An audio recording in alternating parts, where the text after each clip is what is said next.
Science and Religion Manipur Sinil na paling na ini sasa jam di bab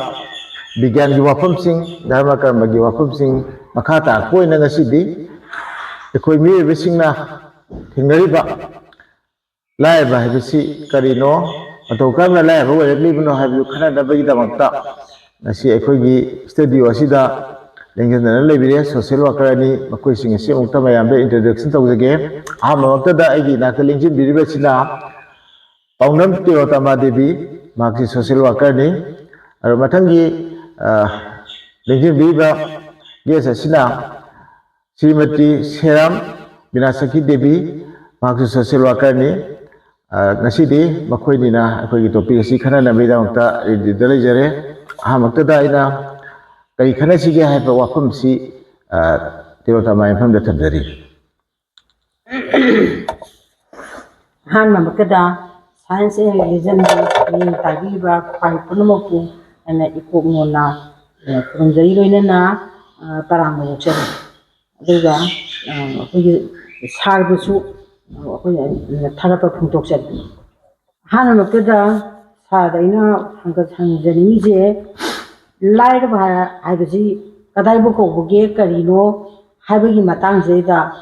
tamai suwana ta tapire de nuai bisa. Okay, thank you. Masih khana ba ya ba wafam amadi khangdi khangbu ubusu ubai khoina lai bai si khulak le tu ure aduga atopa lam da su ure sora ma da su adum leini bazaar ma da su leini khulak le tu su dum leini lai bai si udi u kai no si he hangbu da ko sabsa ba asigi akum si sumaina le mahaki ni habada ye ngubada kayum da leitaba khudamaina mahaki low income lem da ba yai lainaba yum lem da ba yai mari mata su lem da ba yai mahaki ne na hani yum da kayum ba ma te leitaba adugumba makhalgi phiyam ni lai ba haisi masina tasingna lai ba gi phiyam mani sina tawa to pa khoi gi lai ba mu gale madudi tasingna lai ba nataba virtual oi ba haitare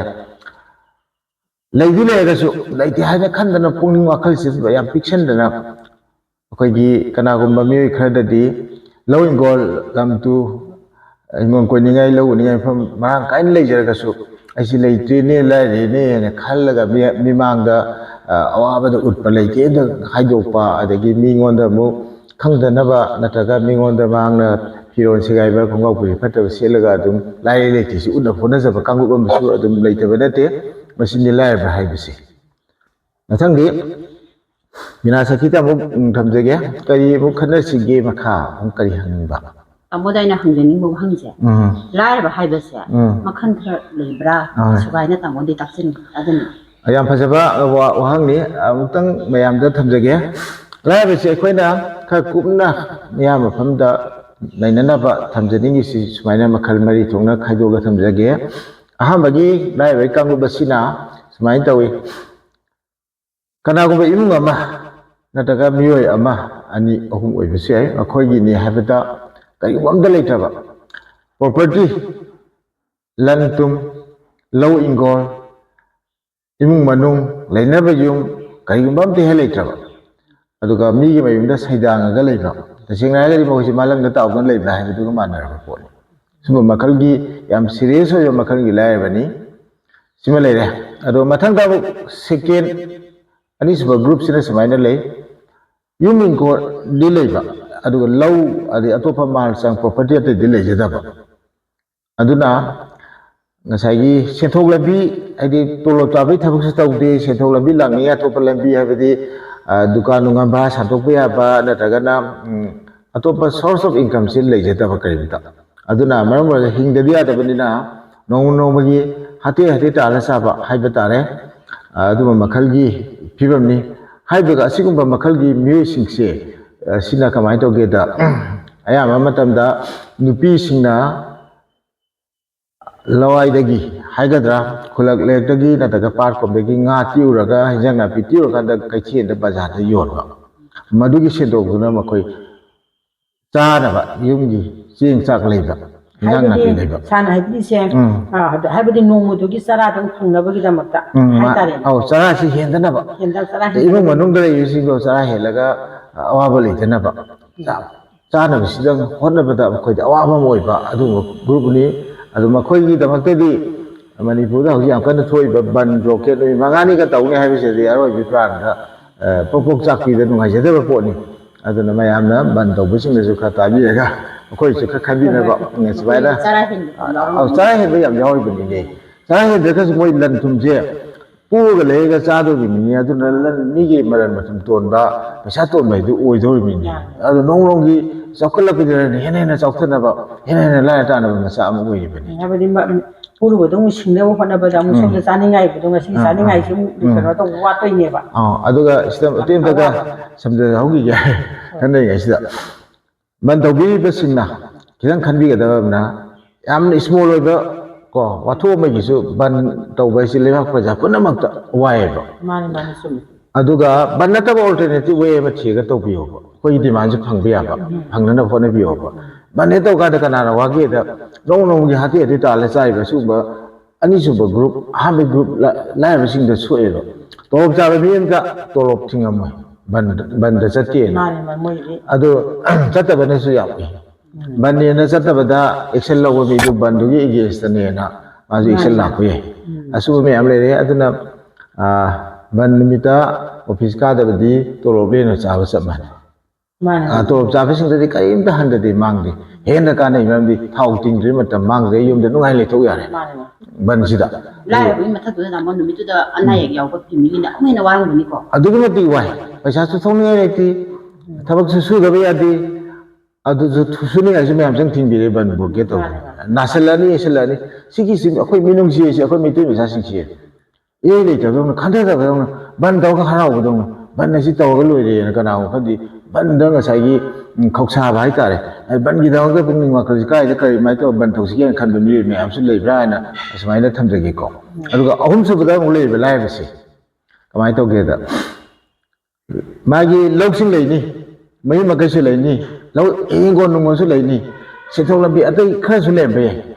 ꯑꯗꯨꯕꯨ ꯍꯥꯏꯔꯤꯕ ꯃꯤꯁꯤꯡꯁꯤ ꯀꯃꯥꯏꯅ ꯇꯧꯒꯦꯗ ꯃꯈꯣꯏꯒꯤ ꯋꯥꯈꯜꯁꯤꯗ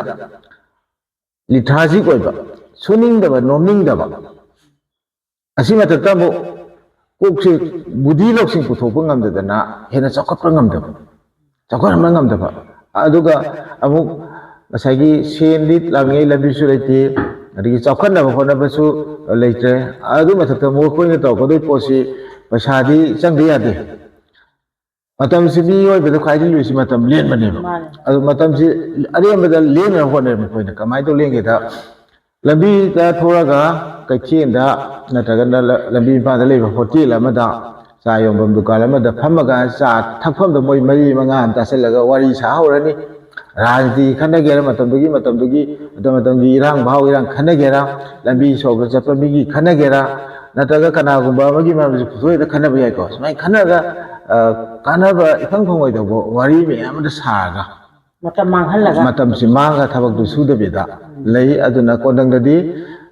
ꯃꯁꯤ ꯄꯩꯁꯥꯁꯤ ꯐꯪꯅꯕꯗ ꯅꯨꯄꯤ ꯑꯉꯥꯡꯗꯁꯨ ꯊꯕꯛ ꯇꯧꯔꯀꯥꯟꯗ ꯍꯦꯛꯇ ꯂꯧꯔꯛꯄ ꯅꯨꯄꯤ ꯑꯉꯥꯡꯗꯨꯅ ꯑꯃꯨꯛ ꯃꯗꯨ ꯐꯪꯅꯕꯗ ꯃꯄꯥꯝꯗꯒꯤ ꯅꯩꯕꯅꯤ ꯈꯪꯗꯦ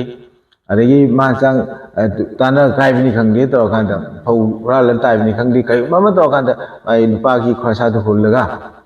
ꯁꯥꯎꯗꯅꯕꯅꯤ ꯃꯉꯣꯟꯗ ꯐꯨꯔꯛꯇꯅꯕꯅꯤ ꯃꯉꯣꯟꯗ ꯆꯩꯔꯛꯇꯅꯕꯅꯤꯅ ꯄꯩꯁꯥꯗꯨ ꯄꯨꯊꯣꯛꯑꯒ ꯃꯦꯟꯈꯠꯅꯕꯁꯨ ꯃꯌꯥꯝ ꯌꯥꯎꯔꯤꯕꯗꯣ ꯑꯁꯤꯅ ꯑꯣꯏꯔꯛꯄꯗꯤ ꯀꯨꯏꯔꯒ ꯁꯨꯝ ꯂꯩꯔ ꯇꯥꯜꯂꯛꯀꯅꯤ ꯃꯥꯟꯆꯥꯡ ꯀꯥꯏꯔꯛꯀꯅꯤ ꯁꯤꯃ ꯂꯩꯔꯦ ꯁꯤꯅ ꯑꯍꯨꯝ ꯁꯨꯕꯅꯤꯀꯣ ꯑꯗꯣ ꯃꯔꯤ ꯁꯨꯕꯗ ꯂꯩꯔꯤꯕꯁꯤꯅ ꯇꯁꯦꯡꯅ ꯂꯥꯏꯔꯕꯗꯤ ꯅꯠꯇꯕ ꯑꯗꯨ ꯂꯥꯏꯔꯕꯅꯦꯅ ꯈꯟꯕ ꯍꯥꯏꯕꯗꯤ ꯃꯤꯁꯤ ꯃꯁꯥꯒꯤ ꯄ꯭ꯔꯣꯄꯔꯇꯤ ꯂꯩꯅꯤ ꯀꯣ ꯊꯕꯛꯁꯨ ꯇꯧꯔꯝꯕ ꯌꯥꯏ ꯁꯦꯟꯊꯣꯛ ꯂꯝꯕꯤꯁꯨ ꯂꯩꯔꯝꯕ ꯌꯥꯏ ꯑꯗꯨꯕꯨ ꯃꯥꯒꯤ ꯋꯥꯈꯜꯁꯤꯗ ꯑꯩꯁꯤ ꯂꯩꯇ꯭ꯔꯕꯅꯤ ꯂꯥꯏꯔꯕꯅꯦꯅ ꯈꯟꯗꯅ ꯂꯩꯕ ꯁꯥꯏꯀꯣꯂꯣꯖꯤꯀꯦꯜꯂꯤ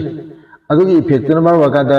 ꯃꯥꯅ ꯁꯦꯠꯀꯗꯕ ꯆꯥꯗꯕ ꯐꯤꯔꯣꯜꯁꯤꯁꯨ ꯑꯃꯟ ꯑꯀꯥ ꯁꯤꯒꯥꯏꯕꯒꯨꯝꯕ ꯁꯦꯠꯂꯅꯤ ꯐꯤꯅꯥ ꯑꯇꯠꯄꯒꯨꯝꯕ ꯑꯃꯟꯕ ꯇꯣꯡꯉꯀꯥꯟꯗ ꯅꯠꯇ꯭ꯔꯒ ꯇꯣꯡꯗꯕꯤꯗ ꯃꯌꯥꯝ ꯃꯃꯥꯡꯗꯒ ꯁꯣꯒ ꯇꯧꯔꯛꯀꯅꯤ ꯑꯗꯨ ꯀꯅꯥꯒꯨꯝꯕ ꯑꯃꯅ ꯑꯗꯨꯗꯪ ꯂꯩꯕ꯭ꯔꯥꯅꯦ ꯍꯥꯏꯅ ꯍꯦꯛ ꯍꯪꯉꯨꯕ ꯀꯥꯟꯗ ꯂꯩꯇꯦ ꯍꯥꯏꯕꯁꯤ ꯃꯥꯒꯤ ꯄꯥꯎꯈꯨꯝ ꯑꯣꯏꯔꯛꯀꯅꯤ ꯑꯗꯨꯅ ꯍꯩꯅꯕꯤꯒꯨꯝꯕ ꯑꯣꯏꯅ ꯍꯩꯇꯦ ꯍꯥꯏꯕꯁꯤ ꯃꯥꯒꯤ ꯈ꯭ꯋꯥꯏꯗꯒꯤ ꯅꯨꯡꯉꯥꯏꯖꯕꯤ ꯍꯩꯅꯖꯕꯤ ꯄꯥꯎꯈꯨꯝ ꯅꯤ ꯑꯁꯨꯝꯕ ꯃꯈꯜꯒꯤ ꯂꯥꯏꯔꯕꯁꯤꯅ psychological poorness ꯍꯥꯏꯕ ꯇꯥꯔꯦ ꯁꯤꯒꯤ ꯃꯔꯛꯁꯤꯗ ꯀꯩꯅꯣꯝꯇ ꯑꯝꯇ ꯍꯪꯖꯍꯧꯒꯦ ꯍꯧꯖꯤꯛꯀꯤ ꯃꯥꯒꯤ ꯕꯨꯙꯤ ꯂꯧꯁꯤꯡ ꯊꯣꯛꯇꯕ ꯁꯨꯅꯤꯡꯕ ꯄꯣꯛꯇ꯭ꯔꯤꯕꯁꯦ ꯃꯁꯤ ꯃꯥꯒꯤ ꯄꯦꯔꯦꯟꯁꯤꯡꯒꯤ ꯒꯥꯔꯖꯤꯌꯥꯟꯁꯤꯡꯒꯤ ꯑꯗ ꯒꯥꯏꯗꯂꯥꯏꯟꯗ ꯐꯪꯉꯛꯇꯕꯒꯤꯔ ꯅꯠꯇ꯭ꯔꯒ ꯀꯃꯥꯏꯅ ꯇꯧꯕꯒꯤ ꯑꯣꯏꯕꯖꯥꯠꯅꯣ ꯁꯥꯔ ꯁꯤ ꯃꯔꯝꯗ ꯑꯝꯇ ꯍꯥꯏꯕꯤꯔꯗꯤ ꯑꯣꯀꯦ ꯌꯥꯝ ꯐꯖꯕ ꯑꯩꯅ ꯍꯪꯍꯟꯖꯅꯤꯡꯕ ꯁꯣꯔꯤ ꯋꯥꯍꯪꯅꯤ ꯁꯨꯃꯥꯏꯅ ꯂꯩꯕꯁꯦ 50-50 ꯍꯥꯏꯕꯅꯤ ꯃꯥꯒꯤ ꯄꯦꯔꯦꯟ ꯒꯥꯔꯖꯤꯌꯟꯁꯤꯡꯗꯨꯁꯨ ꯁꯨꯃꯥꯏꯅ ꯕꯨꯙꯤ ꯂꯧꯁꯤꯡ ꯊꯣꯛꯈꯤꯗꯕ ꯑꯩꯈꯣꯏꯒꯤ ꯕ꯭ꯔꯦꯟꯁꯦ ꯌꯥꯝ ꯁꯥꯞ ꯑꯣꯏꯗꯕ ꯃꯌꯥꯝ ꯇꯧꯅꯔꯤꯗꯨꯕꯨꯗꯤ ꯇꯧꯅꯩ ꯈꯪꯕ ꯑꯗꯨꯒ ꯑꯅꯧꯕ ꯋꯥꯈꯜ ꯂꯧꯁꯤꯡ ꯏꯅꯣꯚꯦꯇꯤꯚ ꯑꯣꯏꯕ ꯄꯨꯊꯣꯛꯑꯒ ꯄꯩꯁꯥꯁꯤ ꯀꯃꯥꯏꯅ ꯇꯧ ꯇꯥꯟꯗꯒꯦ ꯄꯩꯁꯥ ꯀꯃꯥꯏꯅ ꯇꯧ ꯄꯥꯏꯒꯗꯒꯦ ꯑꯅꯧꯕ ꯒ꯭ꯌꯥꯟ ꯕꯨꯙꯤ ꯂꯧꯁꯤꯡ ꯄꯨꯊꯣꯛꯀꯥꯟꯗ ꯆꯥꯎꯈꯠꯅꯕ ꯀꯩ ꯇꯧꯁꯤꯒꯦ ꯃꯥꯒꯤ ꯀꯣꯛꯁꯤꯗ ꯂꯥꯛꯄ ꯈꯟꯊꯕ ꯉꯝꯗꯕ ꯍꯥꯏꯕꯗꯤ ꯁꯥꯔ ꯁꯤ ꯃꯇꯥꯡꯁꯦ ꯃꯁꯦ ꯃꯁꯤ ꯑꯦꯀꯥꯗꯃꯤꯛ ꯑꯣꯏꯗꯕꯗꯩꯔ ꯀꯃꯥꯏꯅ ꯇꯧꯕꯒꯤꯅꯣ ꯃꯁꯤꯕꯨ ꯑꯗꯨꯒꯨꯝꯕ ꯏꯗꯨꯀꯦꯁꯟ ꯍꯥꯟꯅ ꯋꯥꯠꯄꯗꯒꯤ ꯑꯣꯏꯕꯖꯥꯠꯂ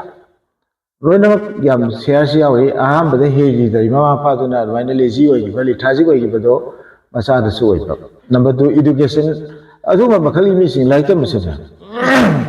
ꯃꯥꯔꯛ ꯀꯌꯥꯝ ꯋꯥꯡ ꯐꯪꯗꯅ ꯗꯤꯕꯤꯖꯟꯒ ꯋꯥꯡꯕ ꯔꯦꯡꯀ ꯂꯧꯗꯦ ꯄꯥꯁ ꯈꯛꯇꯪ ꯇꯧꯔꯛꯀꯅꯤ ꯑꯗꯨꯒꯨꯝꯕ ꯑꯉꯥꯡꯁꯤꯡꯗꯣ ꯑꯃꯨꯛ ꯀꯃꯥꯏꯅ ꯇꯧꯒꯦꯗ ꯃꯌꯥꯝ ꯃꯔꯛꯇ ꯇꯤꯜꯂꯁꯨꯀꯣ ꯏꯃꯥꯡ ꯊꯣꯛꯄꯁꯤ ꯂꯤꯗꯔꯁꯤꯞ ꯀ꯭ꯋꯥꯂꯤꯇꯤꯁꯤ ꯌꯥꯎꯗꯕ ꯐꯥꯟꯃꯛꯇ ꯐꯝꯕꯁꯨ ꯃꯅꯤꯡꯗ ꯐꯝꯕ ꯃꯈꯣꯏꯗ ꯀꯔꯤꯒꯨꯝꯕ ꯈꯔ ꯋꯤꯛꯅꯦꯁ ꯈꯔ ꯋꯥꯈꯜꯒꯤ ꯑꯣꯏꯕ ꯕ꯭ꯔꯦꯟꯒꯤ ꯑꯣꯏꯕ ꯋꯤꯛꯅꯦꯁ ꯑꯃ ꯂꯩ ꯑꯗꯨꯕꯨ ꯃꯁꯤ ꯆꯨꯝꯊꯣꯛꯄ ꯁꯨꯡꯌꯥ ꯌꯥꯗꯕ꯭ꯔꯥ ꯍꯥꯏꯗꯤ ꯌꯥꯕ ꯄꯣꯠꯅꯤ ꯏꯗꯨꯀꯦꯁꯟꯁꯤ ꯐꯖꯅ ꯄꯤꯕꯤꯔꯀꯥꯟꯗ ꯃꯈꯣꯏꯒꯤ ꯋꯥꯈꯜꯗꯣ ꯑꯩꯈꯣꯏꯅ ꯀꯥꯎꯟꯁꯤꯂꯤꯡ ꯄꯤꯕ ꯁ꯭ꯇꯤꯃꯨꯂꯦꯠ ꯇꯧꯕꯅꯆꯤꯡꯕ ꯇꯧꯔꯀꯥꯟꯗ ꯃꯈꯣꯏꯁꯤ ꯐꯒꯠꯅꯕ ꯆꯥꯎꯈꯠꯍꯟꯕ ꯋꯥꯈꯜ ꯑꯅꯧꯕ ꯈꯜꯍꯟꯕ ꯌꯥꯏꯑꯕ ꯑꯗ ꯃꯈꯣꯏꯗ ꯋꯥꯠꯂꯤꯗꯨ ꯀꯩꯅꯣ ꯀꯥꯏꯅ ꯑꯩꯈꯣꯏꯅ ꯍꯪꯉꯒ ꯑꯋꯥꯠꯄꯗꯨꯗ ꯃꯦꯟꯈꯠꯄꯤꯔꯀꯥꯟꯗ ꯀꯣ ꯑꯩꯈꯣꯏꯁꯤ ꯁꯤꯖꯤꯟꯅꯔꯒ ꯑꯩꯈꯣꯏꯁꯦ ꯑꯃꯨꯛ ꯍꯦꯟꯅ ꯐꯍꯟꯕꯁꯨ ꯑꯅꯧꯕ ꯃꯈꯣꯏꯗ ꯂꯩꯔꯝꯕꯁꯨ ꯏꯁꯇꯣꯔ ꯑꯣꯏꯅꯀꯣ ꯍꯥꯏꯗꯟ ꯑꯣꯏꯅ ꯉꯁꯥꯏꯒꯤ ꯗꯣꯔꯃꯦꯟ ꯑꯣꯏꯅ ꯂꯩꯔꯝꯕꯁꯨ ꯌꯥꯏꯑꯕ ꯃꯈꯣꯏꯒꯤ ꯀꯣꯛꯁꯤꯗ ꯑꯅꯧꯕ ꯕꯨꯙꯤ ꯂꯧꯁꯤꯡ ꯏꯅꯣꯚꯦꯇꯤꯚ ꯑꯣꯏꯕ ꯑꯥꯏꯗꯤꯌꯥꯁꯦ ꯑꯗꯨ ꯄꯨꯊꯣꯛꯇꯕꯩ ꯋꯥꯅꯤ ꯃꯈꯣꯏꯅ ꯑꯗꯨ ꯄꯨꯊꯣꯛꯅꯤꯡꯉꯥꯏ ꯑꯣꯏꯕ ꯄꯣꯠꯁꯨ ꯂꯩꯔꯝꯕ ꯌꯥꯏꯑꯕꯀꯣ ꯁꯤꯅ ꯑꯩꯅ ꯊꯝꯖꯅꯤꯡꯉꯤꯁꯦ ꯑꯗꯣ ꯃꯈꯥ ꯇꯥꯔꯛꯄꯗ ꯑꯩꯅ ꯑꯃꯨꯛ ꯁꯥꯔꯗ ꯍꯪꯒꯠꯆꯅꯤꯡꯉꯤꯁꯤꯅ ꯑꯩꯈꯣꯏꯒꯤ ꯂꯥꯏꯔꯕ ꯑꯩꯈꯣꯏꯒꯤ ꯃꯥꯂꯦꯝꯁꯤꯒꯤ ꯑꯣꯏꯅ ꯍꯥꯏꯇꯥꯔꯦ ꯁꯥꯔ ꯑꯩꯈꯣꯏꯒꯤ ꯂꯥꯏꯔꯕ ꯑꯣꯏꯍꯜꯂꯛꯄꯒꯤ ꯃꯔꯝꯁꯦ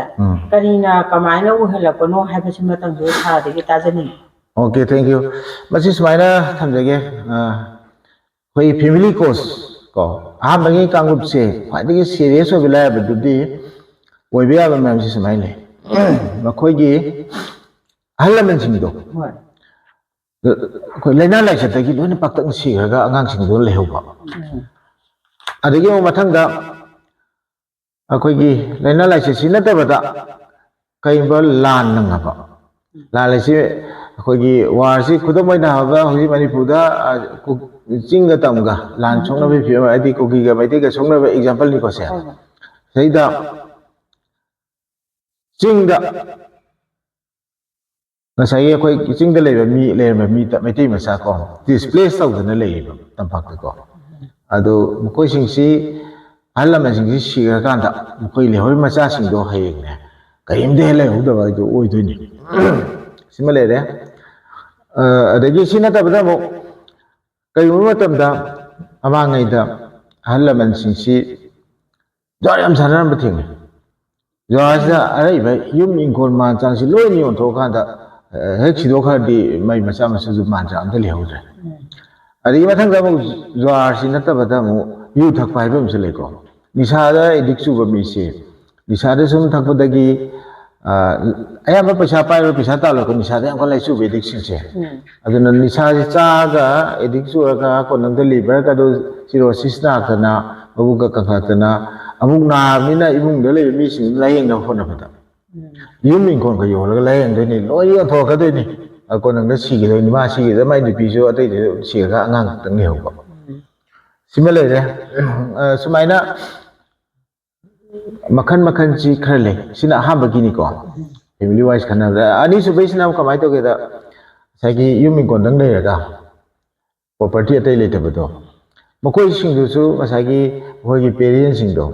ꯌꯥꯝ ꯀꯟꯅ ꯁꯨꯕ ꯅꯣꯝꯕ ꯉꯝꯈꯤꯗꯕ ꯂꯥꯏꯅꯥꯅꯅꯤ ꯈꯪꯗꯦ ꯑꯃꯅꯤ ꯈꯪꯗꯦ ꯇꯦꯛ ꯇꯦꯛ ꯇꯦꯛ ꯇꯧꯔꯀꯥꯟꯗ ꯌꯨꯝ ꯑꯃ ꯏꯪꯈꯣꯜ ꯑꯃꯗꯤ ꯂꯦꯞꯁꯜꯂꯒ ꯂꯩꯍꯧꯕ ꯑꯉꯥꯡꯁꯤꯡꯗꯤ ꯂꯩꯍꯧꯕ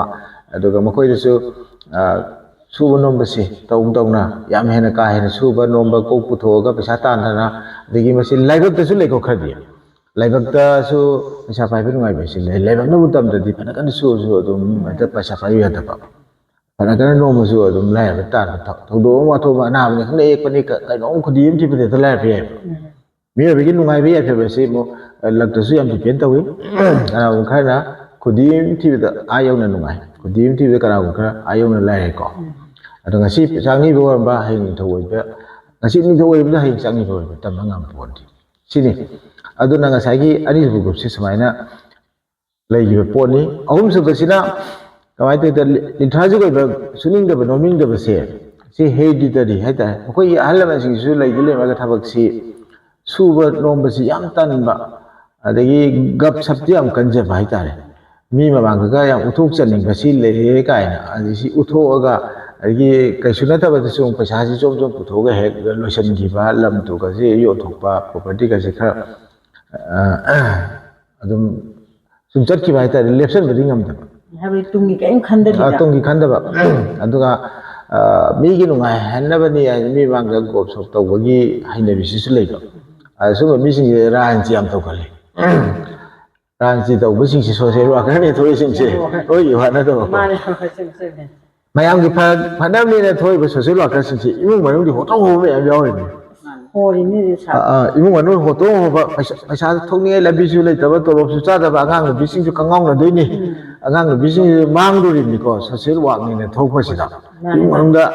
ho doi ni angang bi sing jing ho doi ni ma na mayam gi se ba sa li ngai da mayam gi mang gi ma tung ni na le ba gi ra ni tung cha li ngai da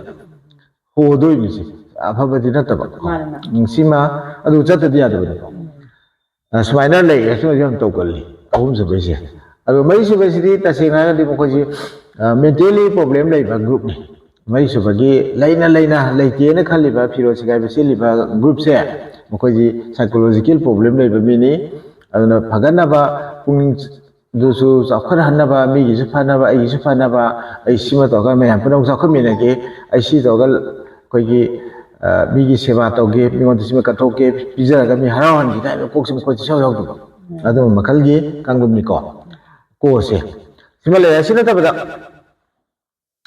general population ko na leba ke na samaj we na cause me am se legi mo ko sing du manung da kha pajarab da number 1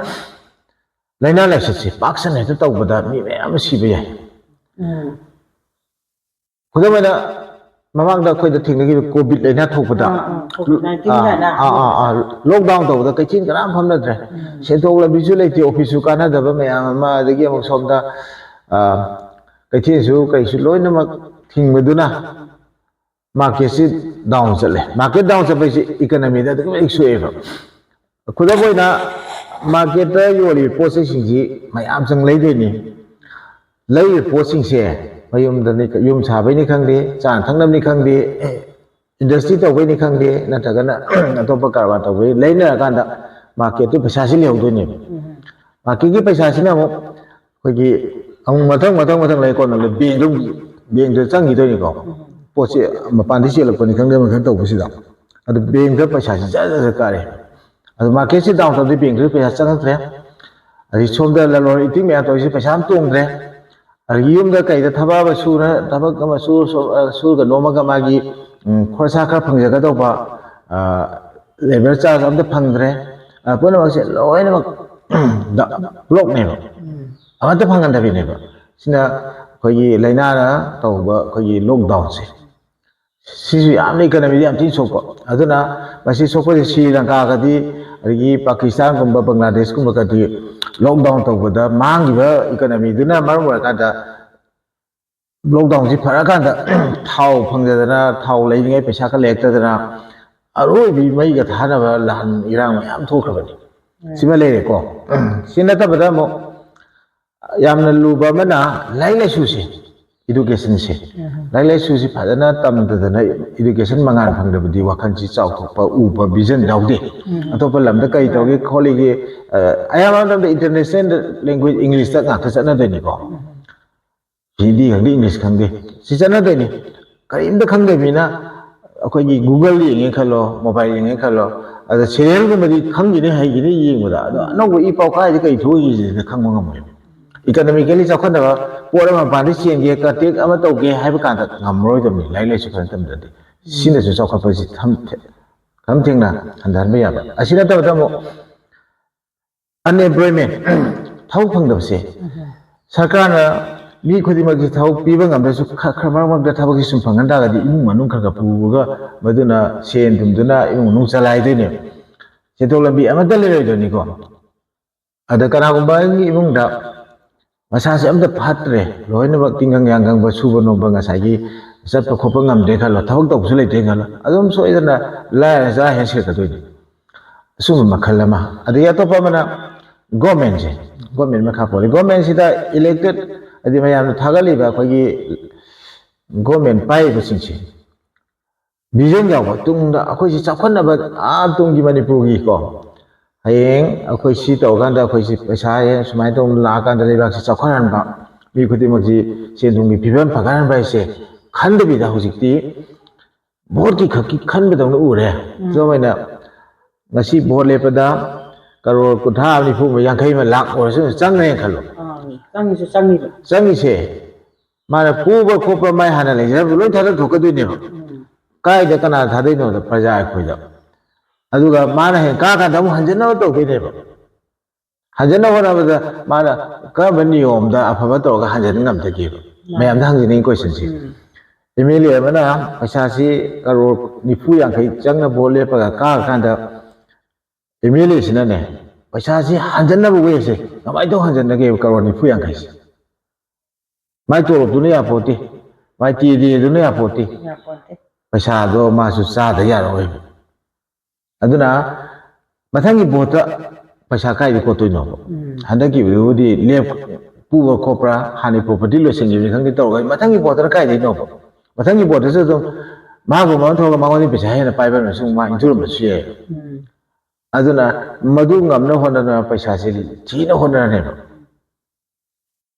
ꯀꯃꯥꯏꯅ ꯊꯤꯗꯒꯦ ꯍꯥꯏꯗ ꯑꯥꯗꯒꯤ ꯊꯥꯗꯔꯤꯕ project programme ꯃꯌꯥꯝ ꯄꯩꯁꯥꯁꯤꯡꯁꯤ ꯈꯞꯅꯕ ꯍꯣꯠꯅꯔꯅꯦꯕ ꯇꯪꯈꯥꯏꯃꯨꯛ ꯈꯞꯅꯕ ꯍꯣꯠꯅꯔꯅꯤ ꯄ꯭ꯔꯖꯥ ꯃꯌꯥꯝꯗ ꯊꯕꯛ ꯇꯧꯍꯟꯅꯤ ꯇꯣꯂꯣꯞ ꯆꯥꯍꯟꯅꯤ ꯍꯥꯏꯗꯅ ꯄꯩꯁꯥ ꯃꯌꯥꯝ ꯂꯧꯔꯒ ꯂꯣꯏꯅꯃꯛꯇꯤ ꯉꯝꯗꯕ ꯑꯗꯨꯅ ꯈꯠꯅ ꯆꯩꯅꯕ ꯃꯌꯥꯝ ꯊꯣꯛꯑꯅꯤ ꯊꯕꯛ ꯄꯤꯕ ꯉꯝꯍꯧꯗꯕꯗꯒꯤ ꯑꯗꯨꯅ ꯁꯤꯅ ꯑꯗꯨ ꯁꯔꯨꯛꯄꯨꯗꯤ ꯒꯣꯔꯃꯦꯟꯒꯤ ꯊꯕꯛꯁꯦ ꯑꯩꯈꯣꯏ ꯂꯣꯏꯅꯃꯛ ꯇꯧꯔꯒꯗꯤ ꯒꯣꯔꯃꯦꯟꯒꯤ ꯀꯩꯅꯣꯁꯦ ꯄꯩꯁꯥꯁꯤ ꯀꯅꯥꯅ ꯀꯗꯥꯏꯗꯒꯤ ꯄꯤꯗꯣꯏꯅꯣꯕ ꯄꯩꯁꯥꯁꯤꯀꯣ ꯑꯗ ꯌꯥꯝ ꯂꯨꯅ ꯑꯩꯈꯣꯏ ꯃꯅꯤꯄꯨꯔꯗ ꯇꯧꯅꯔꯤꯕ ꯊꯕꯛꯁꯤꯗꯤꯀꯣ ꯁ꯭ꯀꯨꯜꯒꯤ ꯑꯣꯖꯥꯃꯛꯇ ꯍꯥꯏꯔꯁꯨ ꯑꯣꯖꯥꯁꯤꯡꯁꯤ ꯇꯣꯂꯣꯞꯇꯤ ꯆꯥꯔꯅꯤ ꯑꯉꯥꯡ ꯂꯥꯏꯔꯤꯛ ꯇꯝꯕꯤꯅꯕꯅꯦꯅ ꯑꯗꯨ ꯂꯥꯏꯔꯤꯛꯇꯤ ꯇꯝꯕꯤꯒꯗꯧꯔꯤꯕ ꯁꯥꯇ꯭ꯔꯗꯤ ꯌꯥꯎꯗ꯭ꯔꯦꯕ ꯁ꯭ꯀꯨꯜꯗ ꯄ꯭ꯔꯥꯏꯚꯦꯠ ꯁ꯭ꯀꯨꯜꯗ ꯆꯠꯈ꯭ꯔꯦꯕ ꯑꯗꯨꯅ ꯇꯣꯂꯣꯞꯇꯨ ꯂꯦꯝ ꯆꯥꯕ ꯃꯥꯟꯗ꯭ꯔꯥ ꯁꯤꯃꯥꯏ ꯂꯩꯔꯦ ꯁꯤꯃ ꯂꯩꯀꯣ ꯑꯗꯒꯤ ꯑꯇꯣꯞꯄ ꯑꯃꯅ ꯁꯔꯀꯥꯔꯗ ꯍꯧꯖꯤꯛ ꯂꯩꯔꯤꯕ ꯐꯤꯕꯝꯁꯦ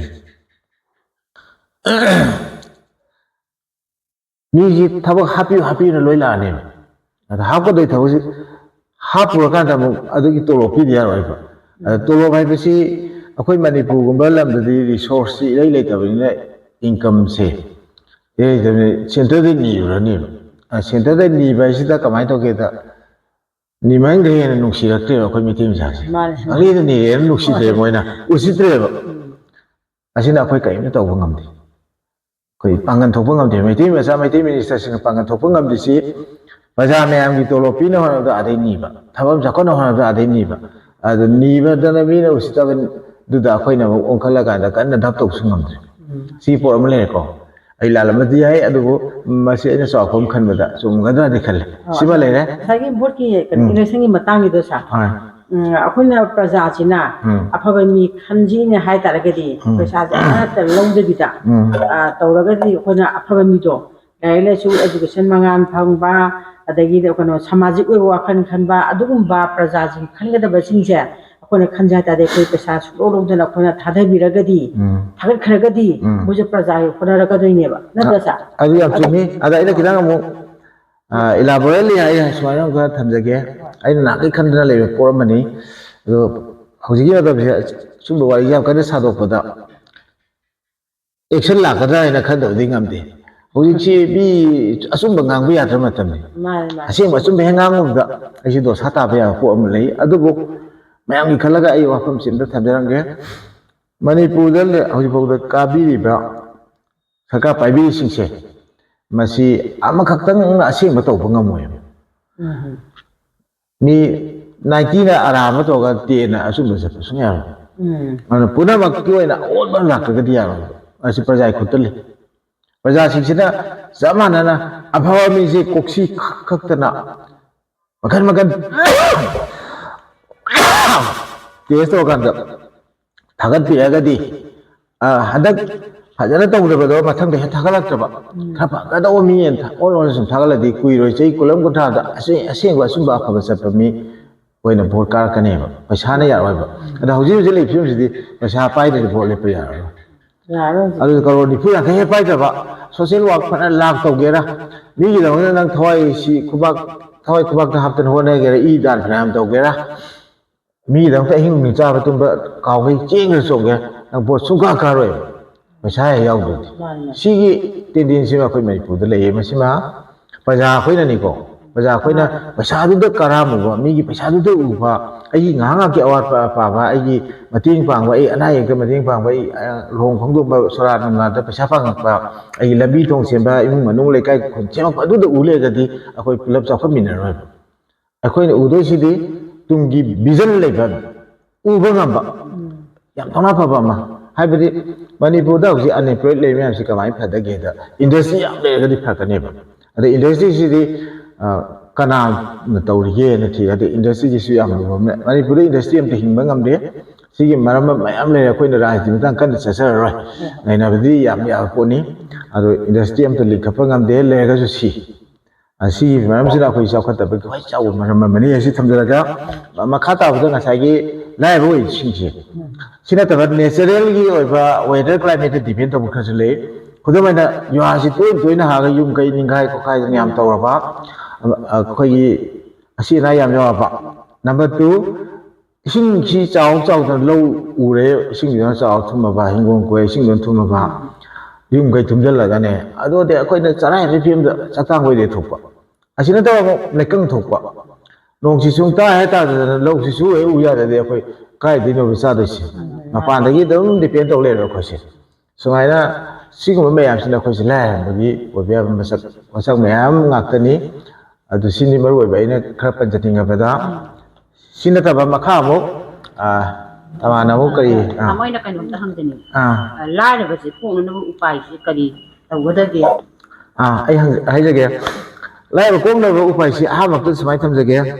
thabak se si lau thi da su ba tai aba ma thabak su ba tai ai si lem na ma to mangan da ba tai ok ta ba lambi wathi warem su ba da ja sana ba da koi ba lang ba da adagi hojiki mayam group association organization semaga thabak de su da bida nai ji da tawle be se eba ki mam da kha basi kha to ga thabak su da kha wanjan se bi da hajani adu ga thabak su ba ji isa ji pha ba da ka pangan thongna le bi da ka we ada ka yong da ge da ai si hakjang phan bi tai hakjang pha ta ga di lo ya de health is well hai si hakjang pha ba ne lan ni hai si hakjang pha ba tai thabak chi lok thi da tai are ba da rajniti da social organization sing da lei punamak sing si asai gi khang de organization da lak ta ka yaw ba lising ta khun da yaw yam yaw ne du mo ji thabak ka phajana won da ga subi ra ga di lak sam sa ga da khan ji mata ni ko ine sen climate thole yin de chaw bo ro ikang bo thole bi si su ngap thok na bi matang de tan khri masi isau ngap thok na bi si kudok mai da hojiti am problem ma na khoi na usaba da nong se or da kan ising khak chaw da chaw thoi se masi thai na di chaw phote hoji pang chaw chaw ji ai maram khata ha je ge kudok mai na yam pang na tin na ku pa yum ma sai khal ma da nong ta ka da ma da tai ba nong do wen je da ka ni ko aduna akoi ba ising ngai ni ro mai na ching da hoji ching manipur gi lam ji 90% he ba 90 to 3% mukti ching yoi tampaki ne 7 muktani ko hoina habitable area ha se to ka yaw to bi da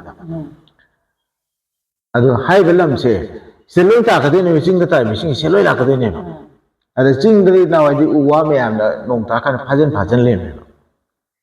chup chal la ga ko auji ti tin ma thak nong ta ba sa ma ne ching thak ta ba nong se kodak da chen da ga kodak da impa yo ra ne pai thara ne ba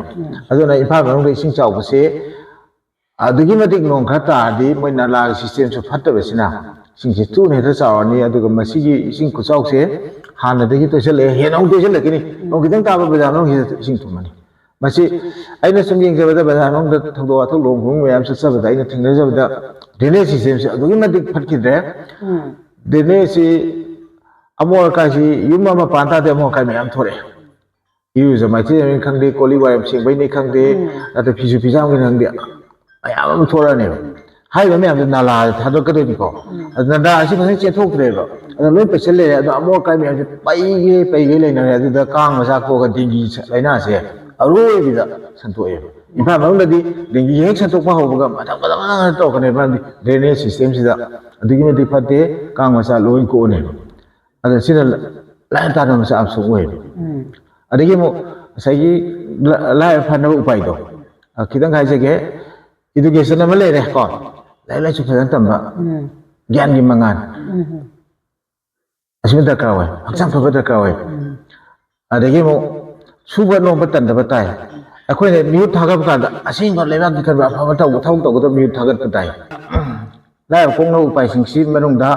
ꯑꯩꯈꯣꯏꯅ ꯃꯇꯝ ꯃꯇꯝꯗ vote ꯂꯥꯛꯀꯥꯟꯗ ꯄꯩꯁꯥꯁꯤ ꯅꯤꯔꯒ ꯂꯧꯔꯒ ꯄꯩꯁꯥꯗꯤ ꯌꯦꯡꯉꯒ vote ꯊꯥꯗꯗꯕꯤ ꯑꯁꯦꯡꯕ ꯑꯆꯨꯝꯕ ꯑꯐꯕ ꯇꯧꯒꯗꯕ ꯃꯤ ꯌꯦꯡꯉꯒ ꯚꯣꯠ ꯊꯥꯗꯕ ꯚꯤꯖꯟ ꯌꯥꯎꯕ ꯃꯤ ꯁꯦꯂꯦꯛꯁꯟ ꯇꯧꯔꯀꯥꯟꯗ ꯀꯛꯁꯤꯟꯅ ꯈꯜꯂ ꯀꯥꯟꯗ ꯀꯣꯛ ꯂꯥꯎꯅ ꯍꯜꯂꯀꯥꯟꯗ ꯃꯈꯣꯟ ꯇꯥꯔꯀꯥꯟꯗ ꯁꯤ ꯐꯔꯅꯤ ꯈꯜꯂ ꯊꯥꯗꯕꯤꯕ ꯑꯗꯨ ꯅꯠꯇ꯭ꯔꯒꯗꯤ ꯄꯩꯁꯥ ꯆꯠꯂꯒꯗꯤ ꯑꯩꯈꯣꯏ ꯑꯗꯨꯝ ꯂꯩꯔ ꯑꯗꯨꯝ ꯇꯥꯃꯤꯟꯅꯔꯅꯤꯀꯣ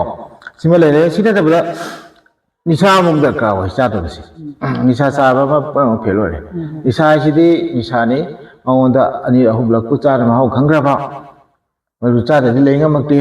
ꯃꯗꯨ ꯆꯥꯅꯕ ꯍꯣꯠꯅꯕꯗ ꯄꯩꯁꯥ ꯃꯌꯥꯝ ꯇꯤꯡꯉꯦ ꯊꯕꯛ ꯃꯌꯥꯝ ꯁꯨꯔꯔꯣꯏ ꯋꯥꯊꯤ ꯃꯌꯥꯝ ꯁꯨꯔꯅꯤ ꯑꯐꯕ ꯑꯃ ꯇꯧꯒꯦ ꯈꯜꯂꯔꯣꯏ ꯃꯆꯥ ꯃꯁꯨ ꯁꯤꯡꯒꯦ ꯈꯜꯂꯔꯣꯏ ꯌꯨꯝ ꯐꯖꯅ ꯄꯨꯒꯦ ꯈꯜꯂꯔꯣꯏ ꯈꯨꯗꯤꯡꯃꯛꯇ ꯑꯐꯕ ꯑꯝꯇ ꯑꯣꯏꯔꯔꯣꯏ ꯅꯤꯁꯥ ꯍꯥꯏꯁꯤ ꯆꯥꯔꯨꯔꯒꯗꯤꯀꯣ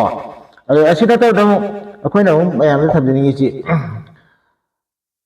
ꯑꯩꯈꯣꯏꯒꯤ ꯗꯨꯀꯥꯟꯗꯥꯔꯁꯤꯡꯅ ꯄꯣꯠ ꯌꯣꯟꯕ ꯀꯥꯟꯗ ꯄꯣꯠ ꯌꯥꯟꯁꯤ ꯌꯣꯟꯕꯤꯗꯕ ꯑꯁꯦꯡꯕ ꯑꯆꯨꯝꯕ ꯈꯔ ꯇꯧꯕꯤꯕ ꯑꯗꯒꯤ ꯁꯦꯟꯗꯣꯡ ꯍꯦꯟꯅ ꯊꯤꯕꯤꯗꯕ ꯕ꯭ꯂꯦꯛ ꯃꯥꯔꯀꯦꯠ ꯀꯟꯅ ꯇꯧꯕꯤꯗꯕ ꯑꯁꯨꯝꯕ ꯃꯌꯥꯝ ꯑꯃ ꯂꯩꯀꯣ ꯂꯥꯏꯔꯕ ꯀꯣꯛꯅꯕ ꯎꯄꯥꯏꯁꯦ ꯒ꯭ꯔꯥꯁꯔꯨꯠ ꯂꯦꯚꯦꯜꯗꯒꯤ ꯍꯧꯕ ꯇꯥꯔꯦ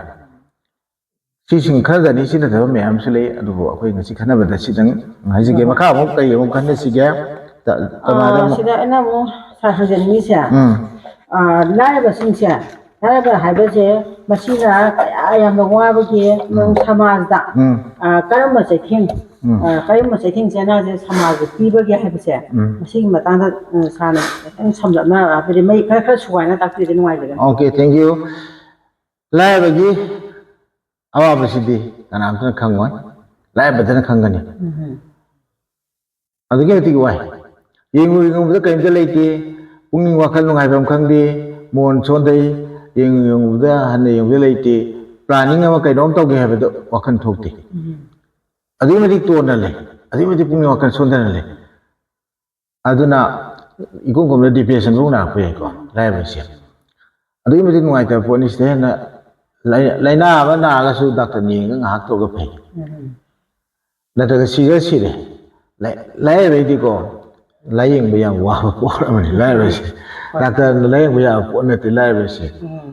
ꯑꯗꯨꯅ ꯃꯌꯥꯝ ꯍꯥꯏꯅꯕ ꯂꯩ ꯏꯅꯥꯛ ꯈꯨꯟꯕ ꯇꯔꯥꯅ ꯂꯥꯏꯔꯕ ꯑꯃ ꯁꯧꯒꯠꯄ ꯉꯝꯗꯦ ꯍꯥꯏꯁꯤ ꯁꯤ ꯑꯥꯔꯊ ꯌꯥꯝ ꯂꯩꯈ꯭ꯔꯕ ꯋꯥꯔꯤꯅꯤ ꯑꯗꯨꯒ ꯑꯃꯨꯛ ꯂꯥꯏꯔꯕꯅ ꯁꯃꯥꯖꯗ ꯄꯤꯕ ꯆꯩꯊꯦꯡꯁꯤ ꯈꯤꯇꯪ ꯊꯝꯖꯒꯦ ꯑꯩꯈꯣই ꯏꯀꯣꯅꯣꯃꯤꯀꯦꯜꯂꯤ ꯌꯥꯝꯅ ꯁꯣꯛꯑꯕ ꯂꯩꯕꯥꯛꯁꯦ ꯑꯟꯗꯔꯒ꯭ꯔꯥꯎꯟ ꯑꯣꯔꯒꯅꯥꯏꯖꯦꯁꯟꯁꯤ ꯌꯥꯝ ꯊꯣꯛꯂꯛꯀꯅꯤ ꯁꯣꯁꯤꯌꯦꯜ ꯑꯣꯔꯒꯅꯥꯏꯖꯦꯁꯟꯁꯨ ꯌꯥꯝ ꯊꯣꯛꯂꯛꯀꯅꯤ ꯑꯗꯨ ꯅꯤꯕꯒꯤ ꯊꯕꯛ ꯑꯃ ꯌꯥꯝ ꯀꯜꯂꯛꯀꯅꯤ ꯁꯤꯃ ꯂꯩꯔꯦꯀꯣ ꯁꯤ ꯅꯠꯇꯕꯗ ꯃꯤ ꯑꯃꯅ ꯃꯤ ꯑꯃ ꯍꯥꯠꯄꯁꯦ ꯀꯩꯁꯨ ꯅꯠꯇꯅ ꯈꯟꯅꯔꯛꯀꯅꯤ ꯃꯔꯝꯗꯤ ꯄꯩꯁꯥ ꯌꯥꯝ ꯄꯥꯏꯕ ꯅꯨꯄꯥ ꯑꯃꯅ ꯀꯅꯥꯒꯨꯝꯕ ꯑꯩ ꯀꯔꯣꯔ ꯄꯤꯒꯦ ꯍꯥꯠꯂꯨꯁꯨ ꯍꯥꯏꯕꯗ ꯀꯔꯣꯔꯗꯨ ꯄꯥꯝꯕꯗꯤ ꯃꯤ ꯈꯛꯇ ꯍꯥꯠꯂꯛꯀꯗꯧꯔꯤꯕꯅꯤ ꯊꯛꯁꯤ ꯈꯥꯁꯤ ꯙꯔꯃ ꯀꯔꯃ ꯍꯥꯏꯕ ꯑꯝꯇ ꯂꯩꯔꯛꯑꯣꯏ ꯑꯩꯒꯤ ꯑꯋꯥꯠꯄꯗꯨ ꯃꯦꯟꯅꯕ ꯍꯣꯠꯅꯕꯗ ꯑꯩꯒꯤ ꯑꯋꯥꯕꯁꯤ ꯀꯣꯛꯅꯕ ꯍꯣꯠꯅꯕꯗ ꯊꯛꯁꯤ ꯈꯥꯁꯤ ꯎꯁꯤ ꯊꯧꯑꯣꯏꯗꯕ ꯙꯔꯃ ꯀꯔꯃ ꯑꯃꯠꯇ ꯂꯩꯔꯛꯑꯣꯏ ꯂꯩꯕꯥꯛꯁꯤ ꯁꯥꯟꯇꯤ ꯂꯩꯔꯛꯑꯣꯏ ꯑꯗꯨꯛꯀꯤ ꯃꯇꯤꯛ ꯅꯤꯁꯥ ꯆꯥꯕꯁꯨ ꯍꯦꯟꯒꯠꯂꯛꯀꯅꯤ ꯑꯣꯛꯇꯕꯤ ꯊꯕꯛꯁꯨ ꯍꯦꯟꯒꯠꯂꯛꯀꯅꯤ ꯑꯗꯒꯤ ꯑꯃꯨꯛ ꯁꯤ ꯅꯠꯇꯕꯗ ꯑꯃꯨꯛ ꯑꯩꯈꯣꯏꯒꯤ ꯔꯥꯖꯅꯤꯇꯤꯒꯤ ꯃꯇꯥꯡꯁꯤꯗꯁꯨꯀꯣ ꯑꯃꯨꯛ ꯂꯥꯛꯑꯦ ꯑꯆꯨꯝꯕ ꯑꯃꯠꯇ ꯇꯧꯔꯔꯣꯏ ꯔꯥꯖꯅꯤꯇꯤ ꯋꯥꯂꯥꯁꯤꯡꯅꯁꯨ ꯚꯣꯠ ꯂꯦꯞꯄꯗ ꯍꯧꯖꯤꯛ 10,000 ꯈꯛ ꯄꯤꯕ ꯌꯥꯎꯅꯔꯦ ꯑꯩꯈꯣꯏ ꯇꯥꯕꯗꯀꯣ ꯑꯗꯣ ꯃꯤꯒꯤ ꯂꯝ ꯈꯔꯗꯗꯤ ꯂꯥꯛꯀ ꯄꯤꯕ ꯌꯥꯎꯅꯔꯦ ꯑꯩꯈꯣꯏꯁꯨ ꯂꯥꯛꯀ ꯄꯤꯅꯔꯛꯄꯩ ꯃꯇꯥꯡ ꯂꯥꯛꯄꯁꯦ ꯂꯩꯅ ꯍꯣꯠꯅꯕꯗ ꯑꯗꯨꯗꯤ ꯑꯗꯨꯕꯨ ꯂꯥꯛ ꯃꯤ ꯑꯃꯗ ꯄꯤꯔꯒ ꯂꯩꯔꯀꯥꯟꯗ ꯍꯌꯦꯡ ꯃꯗꯨ ꯄꯩꯁꯥꯁꯨ ꯍꯟꯖꯤꯟꯅꯕ ꯃꯥꯅ ꯀꯔꯥꯏꯐꯥꯎꯕ ꯑꯐꯕ ꯇꯧꯕ ꯉꯝꯒꯗꯧꯔꯤꯒꯦ ꯍꯥꯏꯕ ꯋꯥꯍꯪꯁꯤ ꯑꯃꯇꯪ ꯍꯪꯖꯔꯒ ꯃꯈꯥ ꯌꯥꯝ ꯀꯥ ꯍꯦꯟꯅ ꯅꯩꯅꯖꯔꯔꯣꯏ ꯉꯁꯤꯒꯤꯗꯃꯛꯇꯗꯤ ꯃꯌꯥꯝ ꯄꯨꯝꯅꯃꯛꯄꯨ ꯑꯃꯨꯛꯀ ꯍꯟꯅ ꯈꯨꯔꯨꯝꯖꯔꯤ